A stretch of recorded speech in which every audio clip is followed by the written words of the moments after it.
সেখানে দুটো কথা খুবই গুরুত্বপূর্ণ।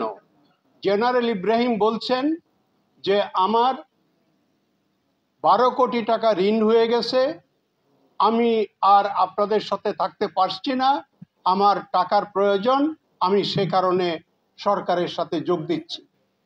আমার একটা অ্যাপার্টমেন্ট রয়েছে, সেটা নিলামে চলে যাচ্ছে, আমার একটা বাড়ি রয়েছে, সেটা নিলামে চলে যাচ্ছে। আর তার জবাবে তারেক রহমান তাকে চাচা বলে ডেকে বলছিলেন, চাচা আপনার তো একটা অ্যাপার্টমেন্ট আছে, আপনার তো একটা বাড়ি আছে।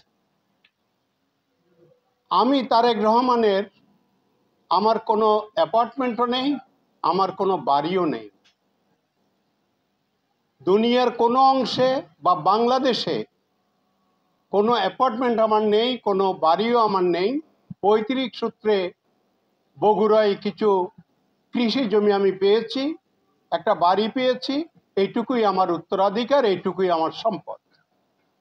আমি তখন খুব আগ্রহ নিয়ে দেখছিলাম যে মুখরা শেখ হাসিনা এবং তার ওবায়দুল কাদের নামক সম্পাদক, যাকে মানুষ কাওয়া কাদের বলতো, কিংবা তার ওই যে বাচাল তথ্যমন্ত্রী, তারা এখন কি বলবেন।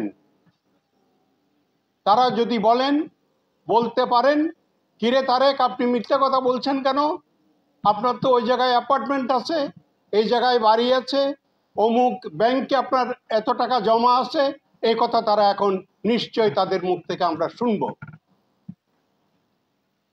কিন্তু আপনারা সবাই লক্ষ্য করেছেন, তারেক জিয়া যখন তার এই কথা বললেন যে আমার কোনো অ্যাপার্টমেন্ট নেই, বাড়ি নেই, নিলাম যাওয়ার চিন্তা আমি করতে পারছি না, বরং